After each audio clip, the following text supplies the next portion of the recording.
Recording in When progress. everyone's in, just give me the thumbs up.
Thank you.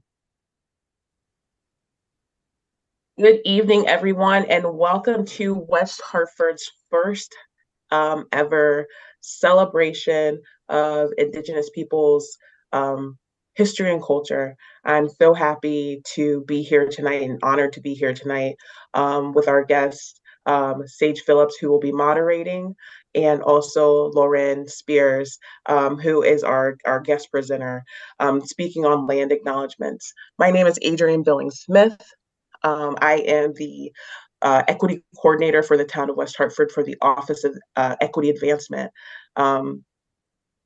Throughout this process, we have tried to figure out ways to honor the cultures that have built our town in our nation. So this is one of the first projects that I've taken on, thanks to West Hartford residents who brought it to my attention.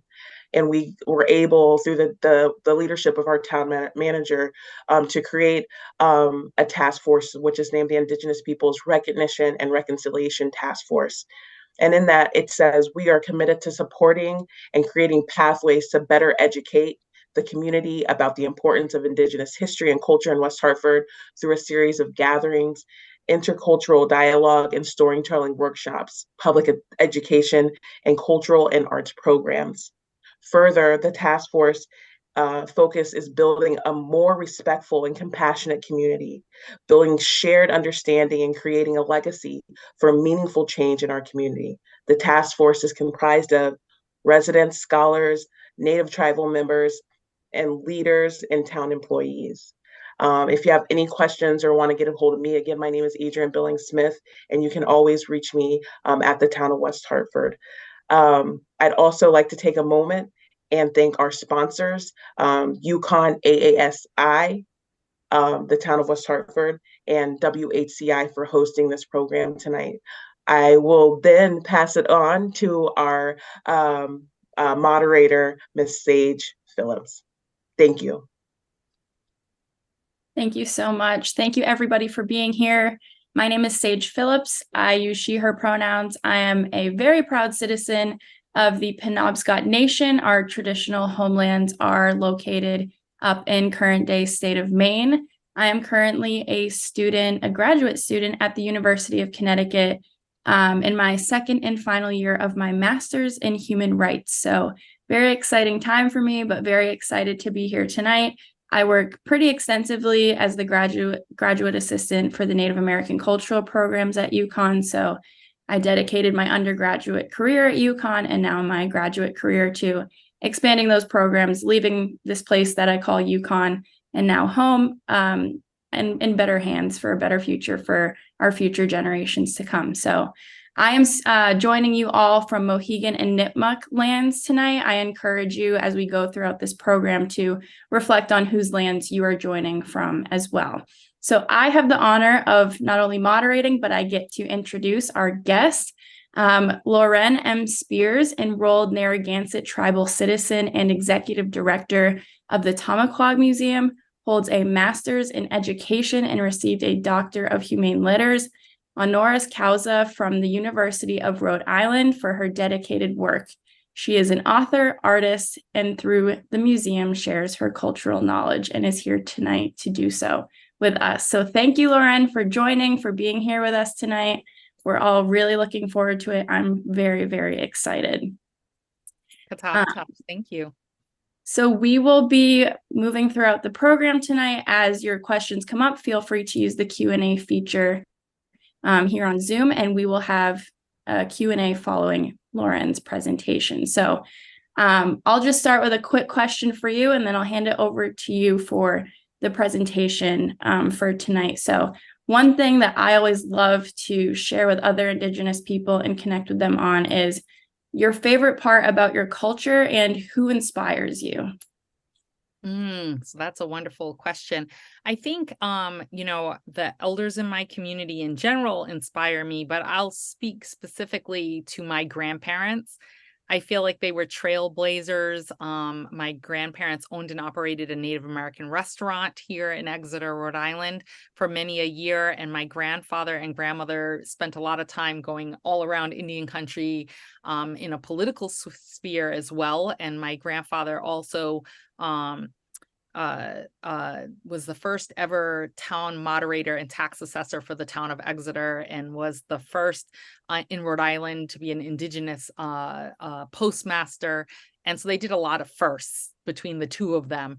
And so I always look up to all their contributions to ensure that we're here, as well as being part of the team that worked through the federal recognition process for our tribal nation. So I'm always so inspired by them. They were doing things when it wasn't quite as easy. Even though things are not perfect today, they're a little easier than those that were born at the turn of the century in the early 1900s, right? When they were part of a community that was detribalized, and they were suffering that land dispossession ongoing and what was happening. So I'm always very inspired by that. I would have to agree. Yeah, for me, it's my grandfather, who is my favorite person alive. I tell him all the time, but along the same lines as you, I really always reflect on how much the generations before me went through and endured in order to leave a better future for the generations that would follow. So that's always my, I center my own work in my day-to-day life in those values that they have now passed down to me. So thank you so much for sharing that. Again, thank you for being here. We cannot thank you enough. I'm going to hand the mic over to you now, and I will turn off my camera, and then at the end of the presentation, we will come back for questions. Thank you.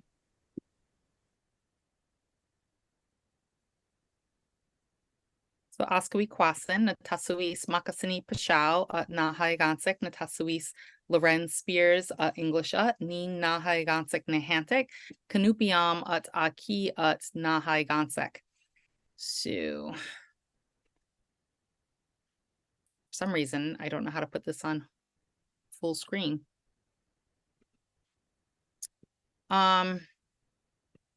If you try share up in the, or play up in the top bar of your computer. Oh, there we go. Thank you. Yep. For some reason, that one was different. So today I'm going to certainly share about land acknowledgments, and what I said to you in my language was a very brief land acknowledgement, introducing myself, telling you that I'm Narragansett Niantic and an enrolled citizen of the Narragansett Nation, and that I am currently in my own homelands, the homelands of the Narragansett people. And so in today's conversation, I'm going to give you some historical background as well as some information specifically to land acknowledgments. So the Narragansett people are the people of the small point, and historically, archaeologists are saying anywhere between 15 and 20,000 years that we've been on this land. We're Eastern Woodland Coastal people. Many of the people that you're referring to in Connecticut are also Eastern Woodland Coastal people, like the Pequot and the Mohegan that came down the river, and the Niantic, the Western and Eastern that are close to my area. It's really important for us to connect to this space and place. And when you're thinking about land, our language is made up from this land, our life ways, our culture, our our ways of knowing is all connected to the land. So when we talk about land acknowledgments, it's really important to understand that it's more than just literally the land. It's our whole entire being, our spirituality, our food ways, our life ways, our ways of knowing, and our philosophical and ideological perspectives are all connected to the land. Just to give you a little map of Rhode Island, since that's where I'm from, thinking about Indigenous peoples of this place, the majority of this space and place is Narragansett lands. And many of these other communities were part of the Narragansett Confederacy, but also had lands of their own beyond and adjacent to the borders of Rhode Island. And today, a lot of people talk about land back, and I'm going to go into that a little bit more in depth, but this is just speaking to environmental justice, sovereignty, rights of Indigenous people, and how the rights are steeped in the relationship with the land. Native tribes have lost over 99% of their land in the United States. Most people don't think of it that way, but we've had a grave dispossession of land through the mechanisms of conquest.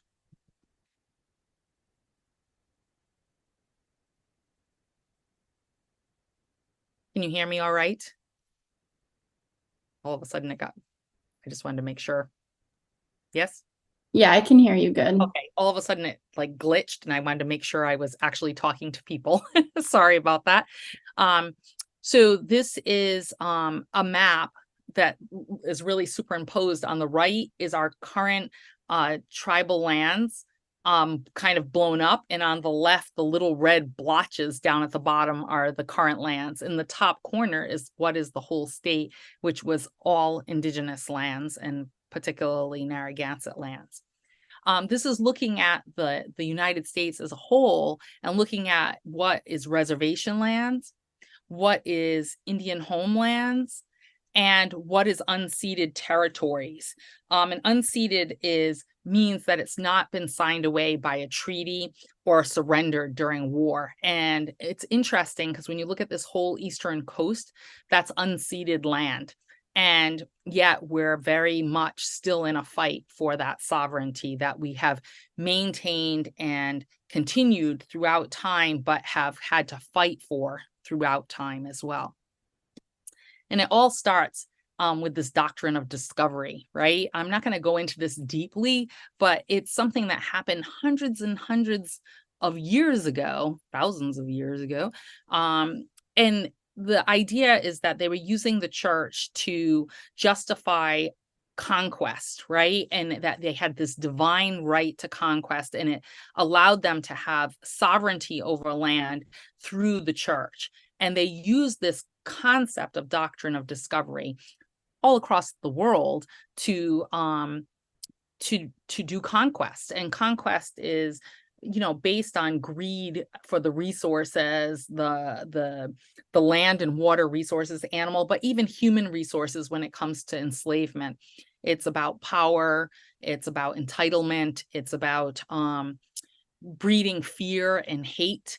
And it's also about forced assimilative practices and more. But that gives you a quick look at conquest and thinking about what that does and how that creates a mechanism for the taking of land. And so there's been lots of legal cases that are using the doctrine of discovery in order to take lands. And one of the things that has been very much done is the taking of land through land grants for colleges and universities. And this map, it's kind of small, I'm sure, for you to see, but if you see all that writing on there and all those little orange and black dots, that's all land grant institutions across this country. And, you know, UConn, URI, other institutions, they're land grant institutions, and they got their lands by the sales of and the theft of Indigenous lands. Interestingly enough, URI got its lands first by taking lands from Native tribes in Canada, and I said that wrong, in Kansas, in order to then afford to take the lands here. So it's very complex and convoluted, but it's meant to take the lands. And so that was another way in which they took lands. This systematic land dispossession and assimilative practice was put into place in order to continue to take land.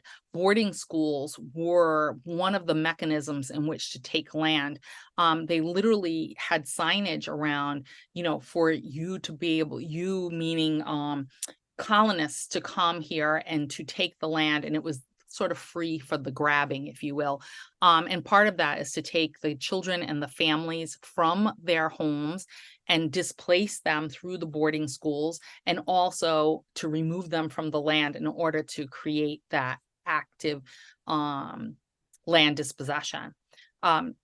Indigenous enslavement is also part of that land dispossession. If you are not on the land and you're now indentured or enslaved to someone else, and I personally believe boarding schools were a form of slavery when children were ripped from their families and put in little tiny handcuffs and kept from their families.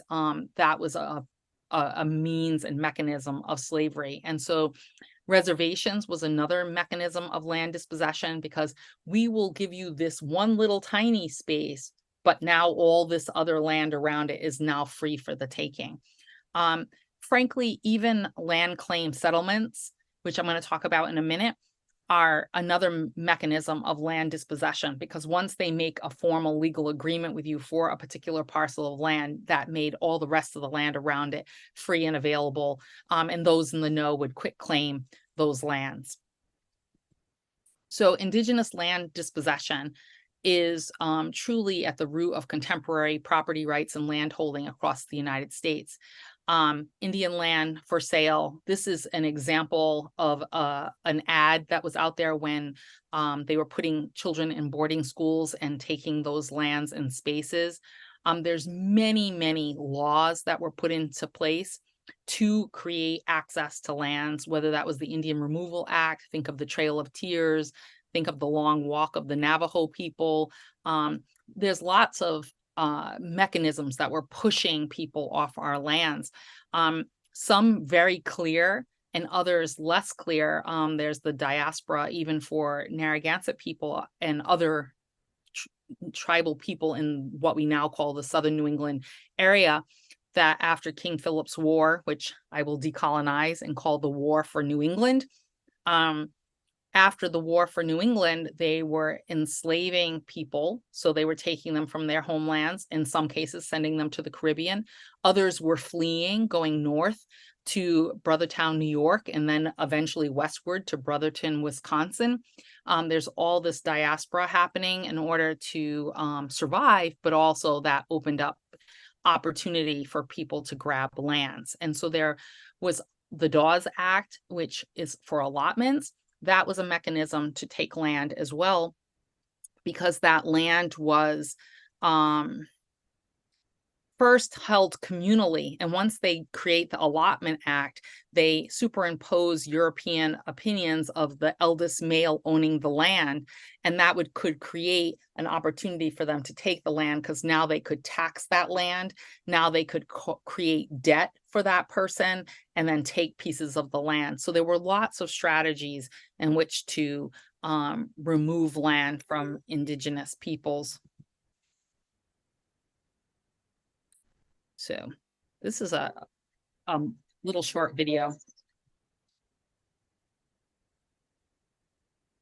The land was not to be owned by, mankind. It was just part of the creation of God that is put here for people to utilize. To Native Americans, the land belongs to everybody. We've been given the right spiritually to use this. These are the values that we learned as a people of nature. The Indians didn't understand what selling the land meant.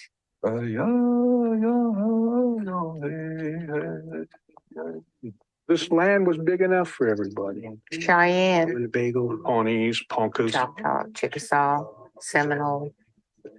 my people, the Oto Missouri, we were the first tribe that Lewis and Clark encountered west of the Mississippi. They were giving us gifts. They were talking about how great America was. They were talking about how, this was going to be a great nation and we were all going to be one people. The first treaty is just kiss up to the Poncans. They were good PR people is what they were. As the ebb and tide of power starts shifting, you see the erosion of our lands through the treaties. Laws were designed to kill our people rather than to help us. We started losing land. The cattle were to be moved out. We were moved literally at the point of a gun. The Oto Missouri were forced to leave their land. They were willing to share with the poor white men that came, and then the poor white men turned around and killed them all off. By 1862, much of the native peoples had already been pushed off to reservations, and their homelands had been very much constricted to small reservation areas. The Ponca tribe lost approximately 70% of that land under the watchful eye of the federal government. The treaties were not honored, and here would come more settlers and they'd have to move again. They used the same system to destroy us over here. People that homesteaded, they took over the land where native people couldn't use it anymore. Who owned Alaska? All the natives. The last reservation we had was 10 miles long and 5 miles wide. That was it. Devastated us. It was totally devastating to us. To us, that was home, a place where we belonged.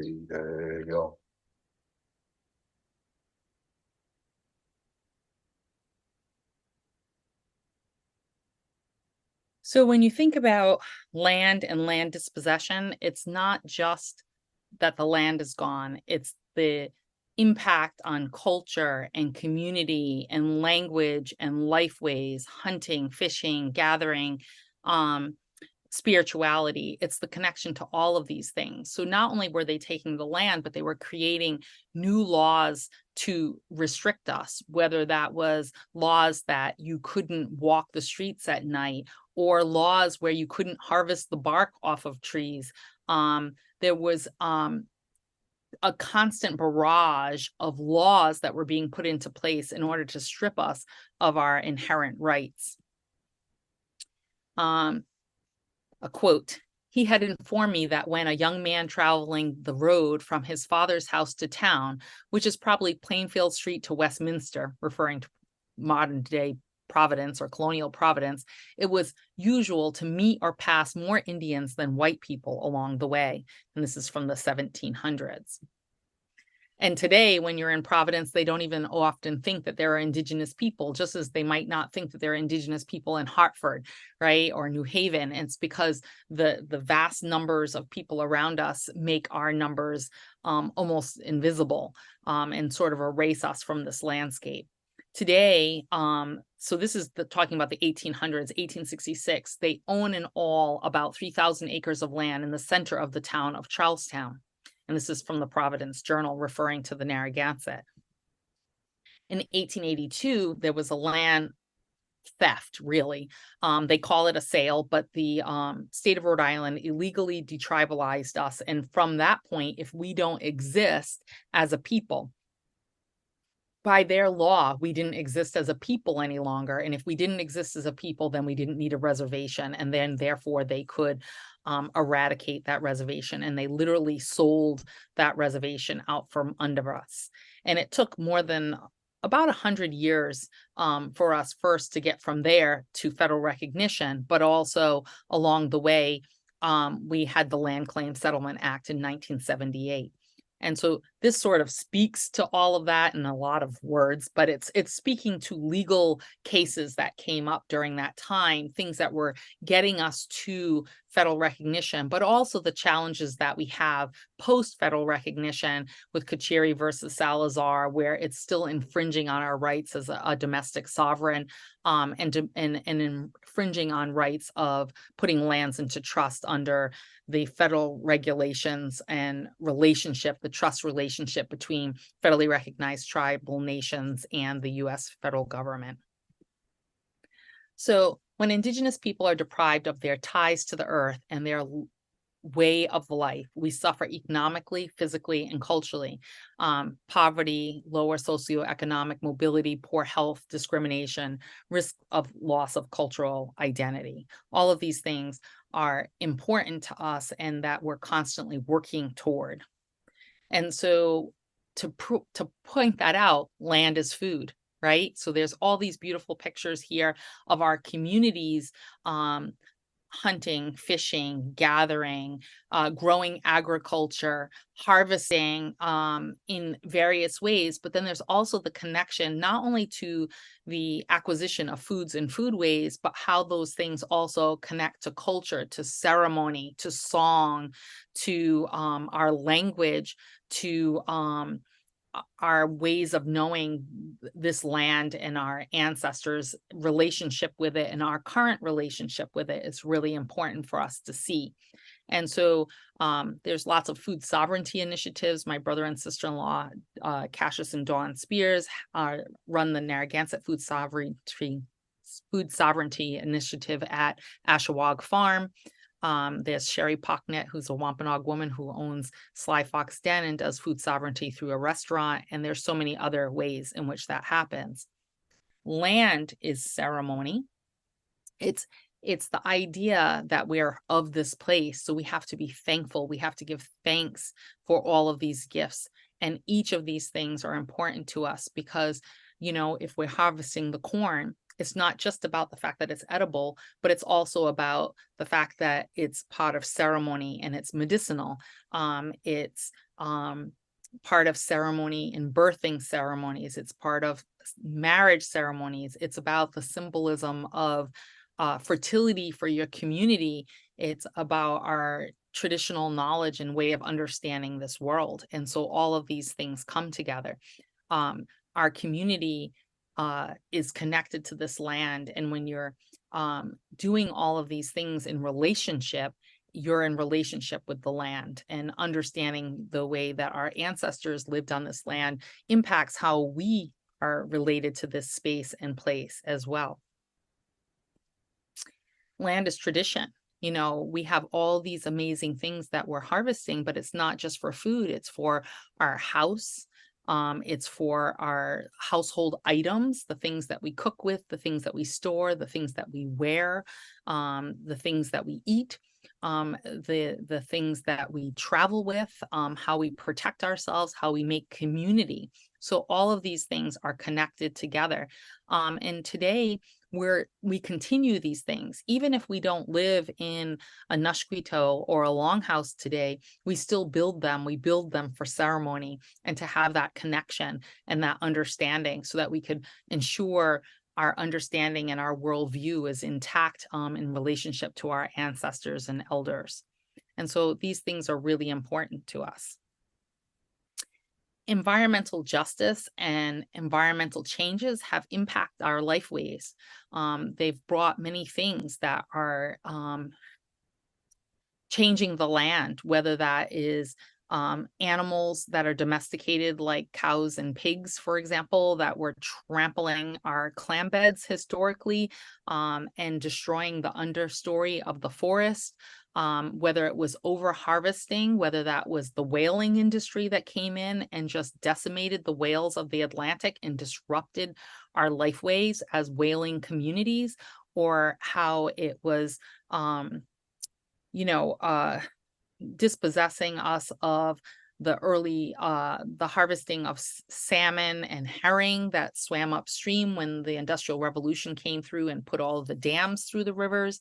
All of these things are impacting our lifeways, causing deforestation and commodification of all these gifts of the land and waters, turning them into a capitalism perspective and not ensuring the equity and access for all people. These things are impacting not only our historical, but our contemporary lifeways, and the changes in the climate and the choices that we're making as humans are impacting us as people today. and it's causing disappearance of resources. Our elders talk about the fact that there used to be so many other places in which, for example, you could get and harvest natural cranberries in our ecosystem. And now today we still go, but there's less and less places for that. There's my father-in-law, who was great at medicinals and medicines. He was always talking about how certain areas when he was younger, you could always get these particular things. And now today they're much more hard to find because there's more and more building and the wiping out of wetlands, which are so important, and these places in which we hunt and fish and gather. It's really important for us to have access to these resources, access to hunting and fishing rights, access to the salt ponds, access to these natural resources that are gifts of the land from the Creator for us. And we're always fighting for that. I've spent many a day in meetings with town and state officials trying to ensure our access and rights to certain waterways, most recently to salt ponds. About a year or so ago, a lot of people in the Native community advocated for the town of Narragansett, which happens to be named after us, to ensure access to Narragansett people on the beaches. And it was a big to-do, and they didn't want to do it, but they finally did. And if we had our tribal ID, we could go on the beach for free. I mean, it's our own land, and we're being forced to either not go there or to be able to afford to pay to go there. And so it's really important for us to continue these lifeways and to ensure that we maintain these things. In the picture here, we're at the Narragansett Food Sovereignty Initiative, and they're harvesting heirloom or heritage seed Narragansett flint corn. And those are the kinds of things that we're constantly working on. And it's important to us. You know, ceremony is part of the harvest, but it's also important for you to harvest. We often talk to land trusts about what that means, right? There's a modern day thought about land conservation, but that means don't use it, just look at it. And we're talking about the importance of conservation. Part of that is using, but using in balance, right? That's really important. So today, we're homeless in our homelands. Indigenous people statistically are the most impoverished across this nation, and that's true here in Rhode Island as well. As of 2022, there are 574 federally recognized tribes, but only 324 of them have recognized reservations. 40% of on-reservation housing is considered substandard, and nearly 1/3 of homes on reservations are overcrowded. Most of our families live intergenerationally. That is cultural, but it's also by necessity, because there's so many of us that don't have access. There's so few home ownership. It's really disheartening. In Rhode Island, it was really, the number was abysmal on how many people own their own home. And that's the only way to have any kind of economic stability, is to have some home ownership. But also we have lots of difficulties in the quality of the homes that are available. On our reservation, we have no homes, and that's through a complicated set of legal issues between us and the state of Rhode Island. But because of that, there's even less people living in homes, and because they can't even have tribal homes on the tribal reservation. So what is land back? It's literally that, people giving back land to Indigenous communities. It's also about upholding sovereignty and making sure sovereign rights are intact, and ensuring Indigenous governance over public lands like national parks and things like that, and expanding those jurisdictions. There's lots of national land back initiatives, and those things are all connected to these other things that I'm mentioning: land, language, ceremony, food, education, housing, healthcare, governance, medicine, kinship. All of these things are critically important. And they're all connected to ceremony and tradition. We're always looking forward to the next 7 generations. It's looking at intertribal families. When I do what I do, I'm always thinking about not only what I'm doing for myself and my children and my grandchildren, but the next 7 generations out. And so we have to be thinking about those traditional health and wellness practices and passing down traditional ecological knowledge, making sure that we have heritage seeds and knowledge about traditional foodways, and then also contemporary things like renewable energies and green economies, and looking at that sustainability in the 21st century.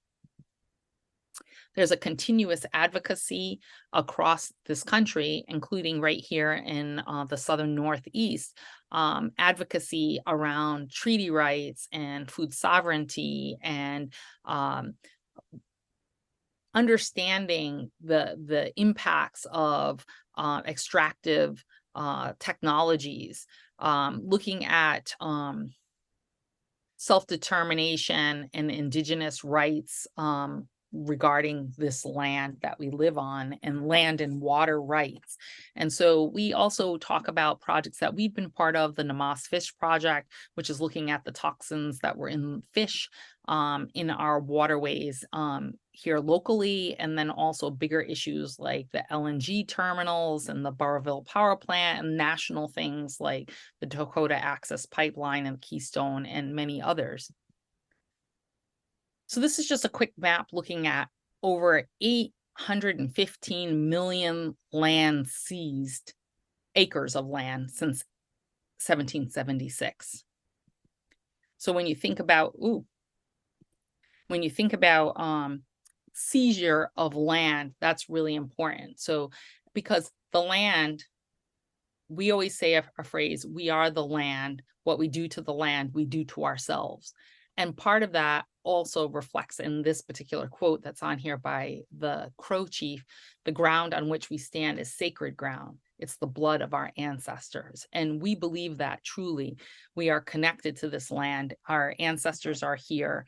We have a song that's called Unaweekan, and it means we dwell here. And it means that we literally dwell in this land, and we are part of it.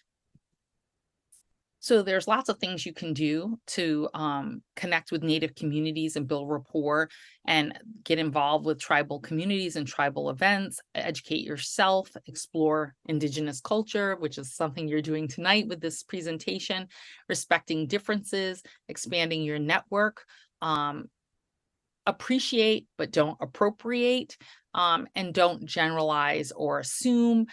Every individual is different, and every community, Indigenous community, is different. Everyone doesn't have the same beliefs and systems in place. So you need to talk to people, and you can ask questions and understand that sometimes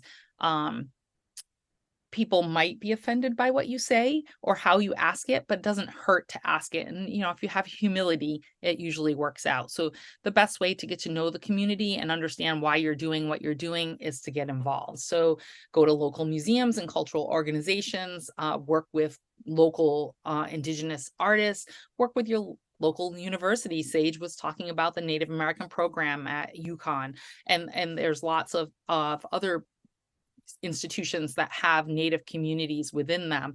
And then, of course, your local tribal communities. I will also recommend you understand that tribal governments can't drop everything they're doing to answer every question of every individual. So, because sometimes we get a call and people will say, well, I called the tribal administrative line and I didn't get a response. But they're getting hundreds of calls, if not thousands of calls a week, about all kinds of things. So sometimes that's not the best mechanism. Sometimes it's better to go to the more outward-facing entities. So what is a land acknowledgement? That's why we're here, right? All those things that I said to you kind of lead up to this. Why would you do a land acknowledgement? What is it about? And thinking about that. So I'm not going to show that. I can get it to go past. It's a little short little video, but I think it's basically just talking about, like, why should you do a land acknowledgement and what is it not? And I think that the takeaway of it is there's more to a land acknowledgement than just saying words. It's about what you're doing. What is your action that goes with those words. So a land acknowledgement is not a performance. Even if an Indigenous person has been invited to do it, for them, it's not a performance. They're doing something straight from their heart. A land acknowledgement is a countermeasure to erasure. It's making visibility of Indigenous peoples and the Indigenous nations upon which you reside. It is about acknowledging that we're still here and that we're dual citizens. And that's the difference. A lot of people don't get that. Indigenous nations are dual citizens. You know, the people are dual citizens to their tribal nation and to the United States. That's very different than any other ethnic group, which people often get confused by that, because Indigenous people are part of nations, and those nations have nation-to-nation relationships with the U.S. federal government. We are citizens of that nation. And so it's really important for that. It's important to understand that Indigenous people continued claim to a territory. We are on unceded land. Recognition that non-Native people live in the United States at the expense of Indigenous communities. The poverty, the dispossession, the racism, the barriers that are put up in order to block Indigenous peoples from success. Recognition of traditional land stewardship, contributions and continuations of First Peoples. That's really important. A lot of times people will say, oh, I'm on the land of, and that's all they say. Well, there's more to it. What are the contributions of those people to the creation of this nation? And I speak to that from a first person perspective of the Narragansett people. Without the Narragansett people, a lot of things wouldn't have happened the way that they happened in this country, whether that's service in the Revolutionary War, whether that was aiding Roger Williams and giving him a place to be and to become a tributary to the Narragansett people and formulate what became Providence. All of those things, never mind all the contributions of Indigenous people all throughout the last 400 years in the fabric of what is the United States today, whether that's athletes or politicians or, you know, police officers, you name it, whatever walk of life Indigenous people have served in that. And so following that should be the actions, creating a plan of actionable steps to create equity, engage civically and politically. What are you going to specifically do? If you're going to do a land acknowledgement, it's important that you take the time to create and implement an action plan with the intent of creating pathways to equity for Indigenous people and to advocate for the rights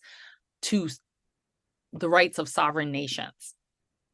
Otherwise, it's just empty words.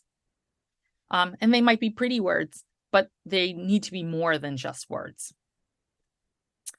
What does, and that's your organization, your community. We've got lots of people on the screen here, those that are right in the Zoom and those that are on the cable channel or what have you. Why would you want to create a land acknowledgement? Why are you doing a land acknowledgement? What's your purpose? What is your goal? What do you want to accomplish? Why is it important to you and your institution? These are things that you should be thinking about. If you want to think about these things more, Tomaquag Museum made a guide to land acknowledgements that can help you through the whole process, but these are just some quick things to ponder. Indigenous people have been doing land acknowledgements for generations. We introduce ourselves. When I said Askuikwasin, Natasuis Makasini Pashao, Natanas Ut Katampanisha, I'm introducing myself. I'm saying who I am, where I'm from, who I'm the child or relative of, and I'm acknowledging my territory. I'm acknowledging my homeland, and I'm recognizing this history and how I'm steeped in this history and in this place. And so when my kids, I could have my land back earrings on, except for I have a 23-year-old daughter who likes them even more than I do, so she wears them a lot. But those are like little outward displays of that, but it's voicing a really important part of that. We are on Indigenous land, and we're reminding people that when we're wearing a land back hat, or we're wearing Indigenous lands earrings or things of that nature. So making a land acknowledgement plan. Who should I acknowledge? Well, that's the first thing. Sometimes people will acknowledge everybody under the sun. Really get to know, do your research. Whose land are you really on? What people don't realize is when they're trying not to leave anybody out, sometimes they're attacking the sovereignty of the nation whose land you're actually on. So if you are on Narragansett land, you need to say you're on Narragansett land. If you're on Mohegan land, you need to say you're on Mohegan land. If you're on Pequot land, then say you're on Pequot land. You know, be specific, right? And if your ancestral nation is no longer on the lands that historically were their lands, or they're not federally or state recognized, and you don't know, you can stay the historic homeland. I'm on the historic homelands of, and name the group, and then say something like, in Connecticut, the two federally recognized tribal nations are this and this, and this is what we are intending to do at, you know, speaking to their contributions and speaking to your actions of what you're going to do. So what do you intend to do? What do you intend to say? And those are the things that you're going to think about in that planning. So this is an example. If you were in Providence, Rhode Island, you would want to acknowledge that you're on the ancestral homelands of the Narragansett people, right? There is no other tribal community that has documented claim to what is now Providence. Roger Williams obtained use of what is now Providence from Canonicus and Miantinomi, the Narragansett sachems. They are signed on this document that is now called a deed. In Roger Williams' own writings, he understood he was a tributary at that time, but as time went on, they manipulated that language until they now call it a deed.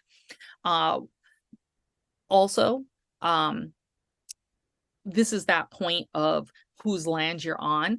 There has been some controversy in Rhode Island because other people are claiming that land as a space, and places like Brown University and other big institutions did a lot of research to prove what we already knew, and orally we're telling them that that is Narragansett land. So that's just kind of reiterating that in a different way, and has some of the links to the documentation about Brown University. This is giving a broader view. So I might acknowledge Narragansett, but there are other Indigenous people that edged into different areas of what is now called Rhode Island. And so you might include them in an additional statement. You might note the present sovereignty of the federally recognized tribal nation, but then you might also note the other people that are in surrounding areas. So since you were from Connecticut, I also put in some of the names of some of the people here in Connecticut. You only have two federally recognized tribal nations, the Mashantucket Pequot and the Mohegan, but you also have 3 state recognized tribal nations as well, which is the Eastern Pequot, oh, my brain just went on a fog. Schaghticoke and Golden Hill Pagusset. Thank you. And Golden Hill Pagusset. Thank you so much, because this list didn't have this was pre-contact, so that's why it threw me off. So how do we make it more than a performance, that someone's standing up in the front and just saying some words and what have you? So you want to make those actionable steps. Think about advocacy and activism. Think about civic engagement, political engagement, creating equity. Who's not in the room, and how do we make sure that they are represented? And what is your outreach strategy? You know, a lot of organizations, they want equity and they want inclusion, but they don't make an actual strategy. And one of the things that I find now that people have become aware of the idea of equity, they think they can just call up the first Native person they know and say, hey, can you join our board? Can you join our things? You really need to make relationships, and you need to broaden those relationships so that all the weight and the lift isn't on the one person that everybody knows. So building an outreach strategy and building a long-term plan for relationship building is really important. And You can also build your resources and understand those things that you need to know in order to do that outreach better. So go to some of those Native gatherings, start to get to know some people, start inviting them to your things. Know that they're not going to all run to your things because we've had this barrier for hundreds of years. But now that you're opening the door, keep opening it, and you will find that Indigenous people often will come along, but it has to be a relationship that you're building. So what do I write? What am I doing a land acknowledgement? What's the goal? What actions am I taking? What am I trying to accomplish? So what is important to me and my institution? These are some of the things that you want to be thinking about. What would people I'm acknowledging want me to say? Well, one way to know that is to actually reach out to some of the people from that community. Speak truth, not comfort. A lot of times people just want to nice it up.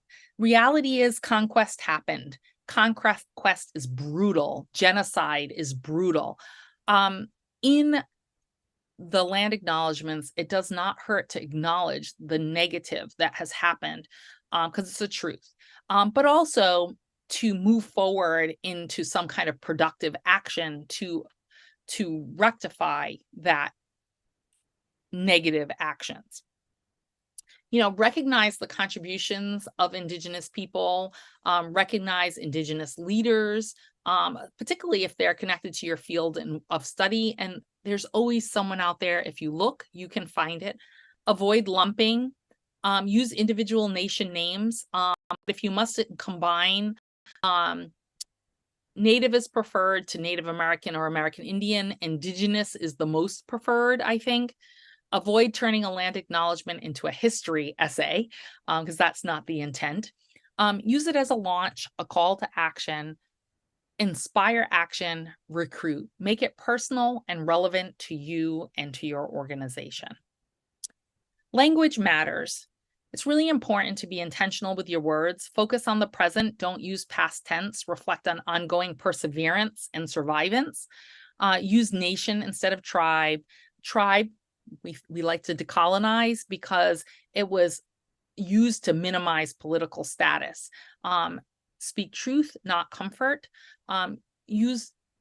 Think decolonizing, trying to use decolonizing words. Examples of that is explorer versus colonizers and invaders, Indians versus use of tribal names, native or indigenous, discover versus invade, conquerors. There's other ways to look at these things. And so to think about the word choices that you use and what exactly they tell.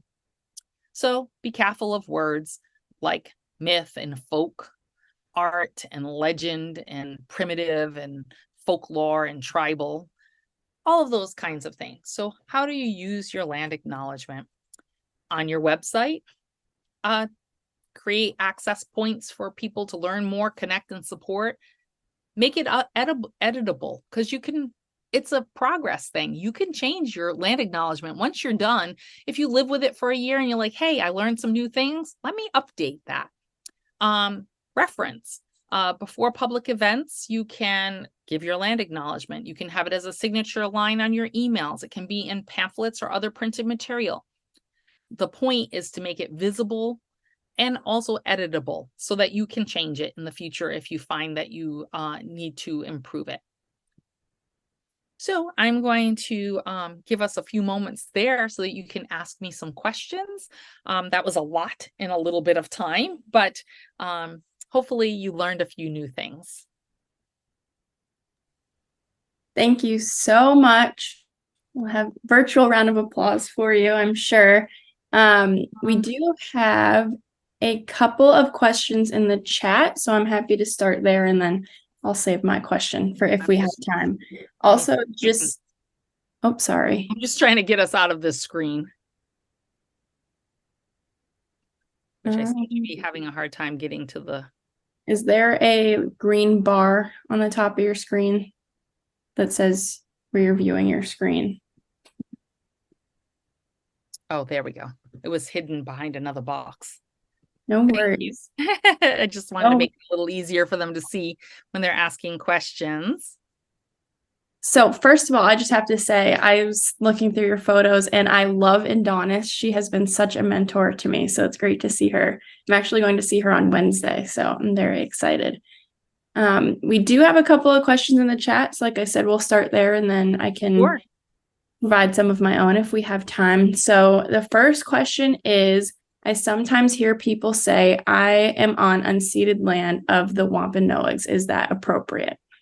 So the answer to that is yes. If you remember the map I showed you, almost the whole entire Northeast, even most of the East Coast is unceded land. Unceded means not signed away by a treaty or surrendered in war.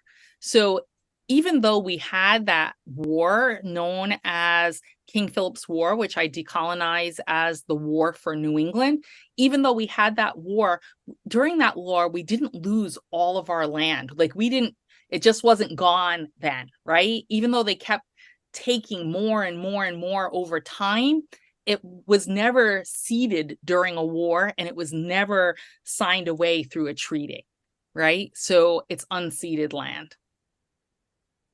And recently we just put up an Indigenous monument to Indigenous veterans at the Rhode Island Veterans Cemetery, and we speak to that it's on the unceded land of the Narragansett, and I think that's the key of it. Is it literally means not signed away by treaty or surrendered in war. Thank you. It looks like our other question in the chat was just a comment. So I encourage folks to put some questions in the Q&A box. The question that I was going to ask is, as an Indigenous person myself, no matter where I'm traveling to or through, I'm always acknowledging that I'm a guest and whose lands I am traveling through or I'm currently residing on. For non-Indigenous people, how do you recommend they acknowledge the land every day? How can they, you talked about land acknowledgments that perhaps they might try to implement at their own institutions or in their workplaces or other spaces that they are involved with. But what does that look like for every day rather than, getting up, announcing a formal land acknowledgement statement? How can that be put into practice? I think, Sage, your example of acknowledging you're a guest in a certain space, that it's not your original homeland, is a beautiful way to acknowledge that. If I'm over, at Mashantucket, I'm a guest. It's like you're visiting, you're a guest in their land and in their homeland. So I think acknowledging that you're a guest someplace is a really beautiful way and a humble way to be, and a respectful way to just acknowledge that you're a guest in a certain space and place. And if you're unaware, then you can, seek that out. The beauty of today is we've got all kinds of tools in which to seek this information. Not all of them are perfectly accurate. Nativelands.ca is a mapping tool, but it's not perfect. But if you don't know at all, it's a good start point. And then from there, you can speak to people and learn, in other ways of tribal nations that are in your area. Absolutely. I know, this is a very sometimes tedious process of putting together a land acknowledgement statement, especially if, you are not Indigenous or just not familiar with the work. One example I can give for what I'm trying to ask here is at Yukon, we have the land acknowledgement statement. However, I wouldn't, say that Yukon is fully backing that statement with action. And you talked a little bit about it in your presentation, but I'm wondering how for implementing these land acknowledgements at these bigger institutions, these larger spaces, sometimes, the words you want to say aren't necessarily the words that the university wants to hear. I know in the original drafting of our land acknowledgement, they were like, can we try a different word than occupies or stuff like that? So how do you recommend folks, reckon and deal with that kind of feedback? Yeah, I think, when the bigger institutions are a little bit more likely to invite a whole group to have conversation around that. I know when Brown University did theirs, there was a lot of conversation. There's a confusion of who are Indigenous in a certain place today versus whose homelands it is. And that is causing a little bit of friction on, ensuring that we maintain the sovereignty of a space. So I think part of that is just bringing people to the table and having the conversations, but then also doing their due diligence to back it up with research, right? And when there's a conflict in that. But I think when I've argued for unceded, when they actually understand the term, then they're less likely to push back on it. It's a truth. You can't say it's not true. It is true. So saying it's unceded, some people misinterpret it as,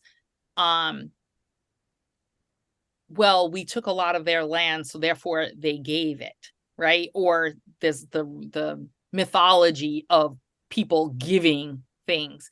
And so there's this misunderstanding around that. So I think that some of it is having those conversations and digging a little deeper in what words mean and why they're being chosen. And I do think that whether we like it or not, this is a learning curve. Everybody's not going to be where we are on land acknowledgements. And so therefore, that's why we talk about it being editable, right? Changeable, right? You can start in a place, like sometimes you have to just start. And so you've started. Well, okay, your first start, you might acknowledge the land that you're on, and you may have invited a native speaker into your organization, and that's a start, right? But then a year or two goes by and you're like, oh, well, you know what?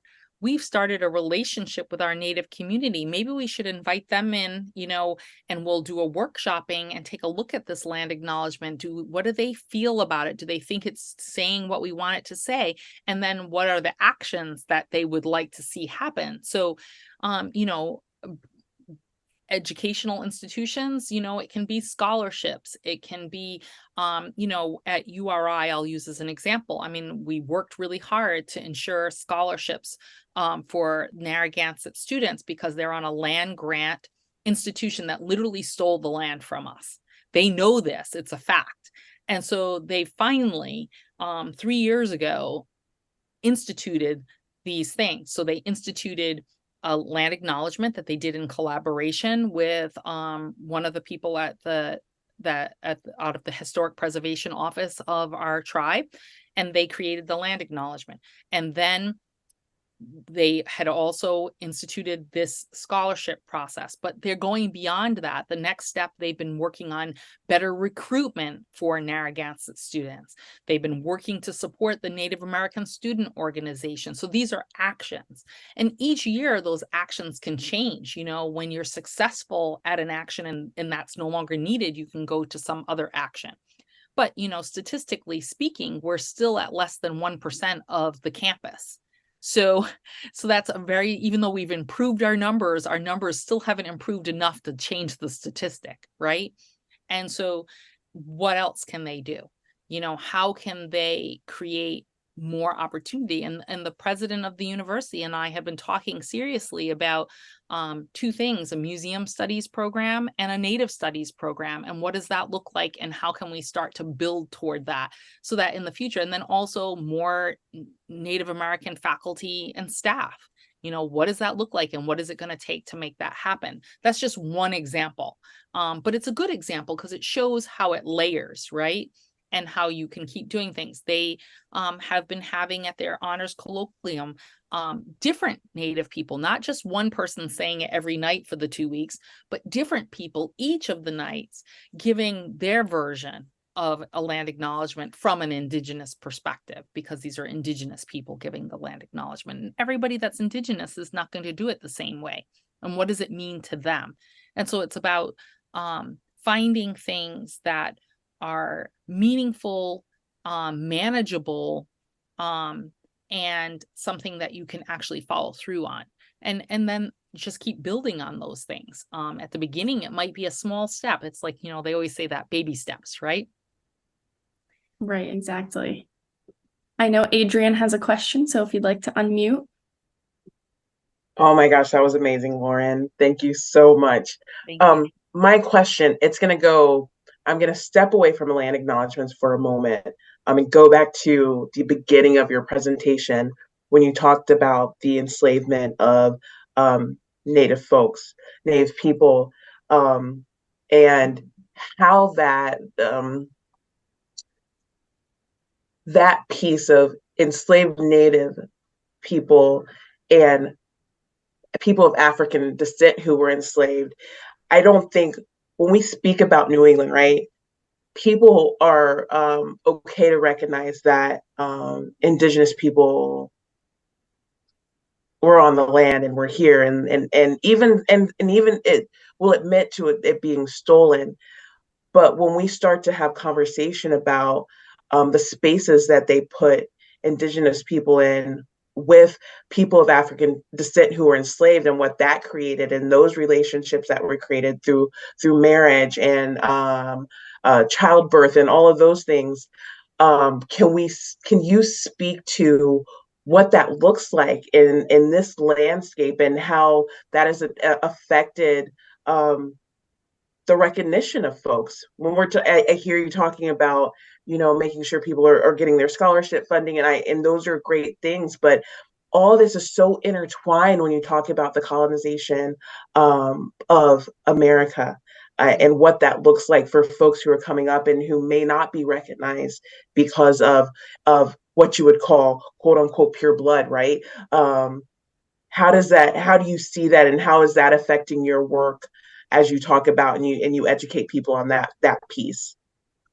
So that's a complicated question. I don't know if I can do it justice in a quick answer, but I'll do my best.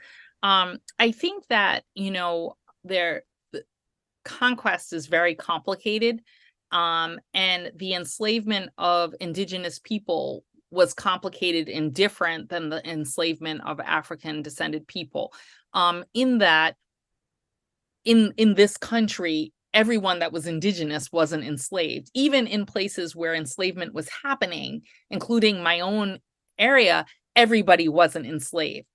It was one of the mechanisms in which to try to dispossess people of the land and to break the power, right? So after the war for New England, they were selling people into slavery that were directly related to people that were in power, if you will, that had the power and leadership roles within Indigenous communities. From my understanding, Metacom, who they called King Philip, his wife and his son was sold into slavery into the Caribbean, right? And the whole point was to break the power. If you remove those people in the power positions off the land completely, then they can't regroup and bring warfare against them. So there was these other things that were going on in the purpose of enslaving, right? Yes, it was to remove them from the land. It was to move them to other places, even within our homeland, Rhode Island and the Providence plantations. There were all these big plantations, particularly in the southern part of what is Rhode Island today, that they literally usurped our name and started calling those farmers Narragansett planters. And that was to erase us and take the name and use it for other things. I mean, we've got a town named after us. We've got the bay is named after us. We have a beer that's named after us. And these Narragansett planters, and there was a Narragansett pacer, which was a horse. The idea is that over time, people don't know that Narragansett is referring to a people, right? And it starts to dispossess us of that. So the strategy of enslavement was to do that. And it is complex and complicated. And yes, there was intermarriage and relationships as well with other people that were enslaved. And there was whole rules. They called it the one drop rule. If you were one drop of anything else, you were no longer native. And that was totally in order to dispossess us of the land and the resources. There were actually, I co-authored a book about the 1st Rhode Island Regiment in the Revolutionary War called Slaves to Soldiers. Again, I didn't love the title because everybody that was in that regiment was not a slave, but book authors, publishers love keywords. But there were people that were in that regiment that were enslaved. And there were Native and African descended people that were not enslaved that were also part of that regiment. And there was a lot of contributions. And without that regiment, the colonists might not have won the war. Lots of commendations, lots of things, lots of contributions. So I think my first part of that conversation was that when there were examples of Native people that went into the regiment as Indian, quote unquote, and came out as colored. Like there's literally pencil genocide that was happening that just literally changed people from one thing to the other. And the whole purpose was the eradication of Indigenous people. Their ultimate goal from a federal level down was to completely eradicate Indigenous people. But when they couldn't do that, then they employed these other strategies of erasure and other strategies of dispossession and other strategies of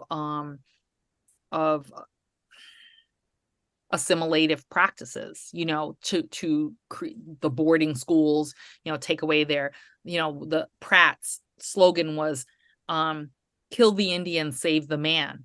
And the idea was that they would go through these schools and they'd be no longer Indian because they would have cut their hair, changed their clothes, taken them far away from their families and communities, taught them new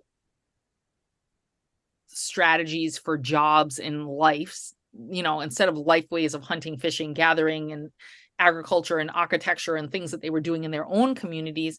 Now they were being taught to be subservient and doing the lowest jobs, being, the masons and the builders and the blacksmiths and various other, house help and the like. So it was never meant, you weren't going to school to become, a doctor. You were going to school at the school to serve the master without it actually being called slavery, right? But it was still a form of slavery because you were being taken there against your will. So I see another question. Were the boarding schools in Southern New England to which Native children were taken? Yes. That was Margaret's question. We had boarding schools. So everything they did westward and later, they mastered here. They often were called industrial schools, sometimes boarding schools, but not the federal system. And they were also religious schools that were all happening here in the early years, prior to the 1800s when they started the federal boarding school system. But even Narragansett and other Southern New England children were at Carlisle in Pennsylvania, but all across, that was a strategy they started long ago. I think we are over our time. So I want to thank you so much for this wonderful presentation, for sharing your wisdom and your knowledge and the incredible work that you're doing. It really makes an impact on, everybody, but especially the future generations to come after you. So really appreciate it. Again, want to thank the sponsors for tonight and for all of you at home who were able to join us. Thank you so much, Lorén. You're welcome, Kanupiam. Winnie-nak-on, everyone. Good night. Thank you so much. Thank you. Ganache, and come visit us at Tomaquag Museum, either virtually or in person. Thank you. I want to take some Yukon students to the museum. That'd be awesome.